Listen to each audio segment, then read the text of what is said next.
Sir ತಮ್ಮ ಗಮನಕ್ಕೆ ಒಂದು ವಿಚಾರ ಇಲ್ಲಿ ಮೈಸೂರಲ್ಲಿ ಹುಲಿಗಳ ಕಾಟ ಜಾಸ್ತಿ ಆಗಿದೆ. ಈ ಏರ್ಪೋರ್ಟ್ ಅಲ್ಲೂ ಕೂಡ ಬೆಳಗ್ಗೆ ಒಂದು ಹುಲಿ ಕಾಣಿಸ್ಕೊಂಡಿದೆ. ಹುಲಿಗಳನ್ನ ಹಿಡಿಯೋ ವಿಚಾರದಲ್ಲಿ ಏನಾದರೂ ಕ್ರಮ ಕೈಗೊಳ್ತಿದ್ದಾರೆ? ಅಲ್ಲ, ಹುಲಿ ಹಿಡಿದು ಅದಕ್ಕೆ ನಾನು ಹೇಳಿದ್ದೀನಿ ಈಗ ಫಾರೆಸ್ಟ್ ಡಿಪಾರ್ಟ್ಮೆಂಟ್ ಅವ್ರಿಗೆ. ನಾಳೆನೂ ಹೇಳ್ತೀನಿ, ನಾಳೆ ಮೀಟಿಂಗ್ ಮಾಡ್ತೀನಿ. ಹೇಳಿದ್ದೀನಿ ನಾನು ಈಗಾಗಲೇ ಹುಲಿಗಳ ಸಂಖ್ಯೆ ಜಾಸ್ತಿ ಆಗ್ಬಿಟ್ಟಿದೆ. ಹುಲಿಗಳ ಸಂಖ್ಯೆ ಜಾಸ್ತಿಯಾಗಿ ಕಾಡಿನಿಂದ ಹೊರಗಡೆ ಬರ್ತಾ ಇದ್ದಾವೆ. ಸೊ ಇವು ನಂಜನಗೂಡು ಕಡೆಯಿಂದ ಬಂದಿರತಕ್ಕಂಥದ್ದು ಅಂತ ಹೇಳ್ತಾರೆ. ಅದಕ್ಕೆ ಇಲ್ಲಿ ಕೂಡಲೇ ಅದನ್ನು ಹಿಡ್ದಾಕಿ ಅಂತ ಹೇಳಿದ್ದೀನಿ. ಕೂಂಬಿಂಗ್ ಆಪರೇಷನ್ ಮಾಡ್ತಾ ಇದ್ದಾರೆ.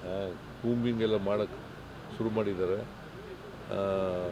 ಇಲ್ಲಿ ಒಂದು ಹುಲಿ ಈ ಕಡೆ ಬಂದಿದೆಯಂತೆ, ಇನ್ನೊಂದು ಹುಲಿ ಇಲ್ವಾಲ್ ಕಡೆ ಬಂದಿದೆಯಂತೆ, ಬೆಮೆಲ್ ಆ ಕಡೆ ಇದೆಯಂತೆ. ಎರಡನ್ನೂ ಹಿಡೀರಿ ಅಂತ ಹೇಳಿದ್ದೀನಿ. ಜೊತೆಗೆ ಬೇರೆ ಕಾಡುಗಳಿಗೆ ವರ್ಗಾವಣೆ ಮಾಡಿ ಅಂತ ಹೇಳಿದ್ದೀನಿ. ಹಿಡಿದು ವರ್ಗಾವಣೆ ಮಾಡಿ ಅಂತ.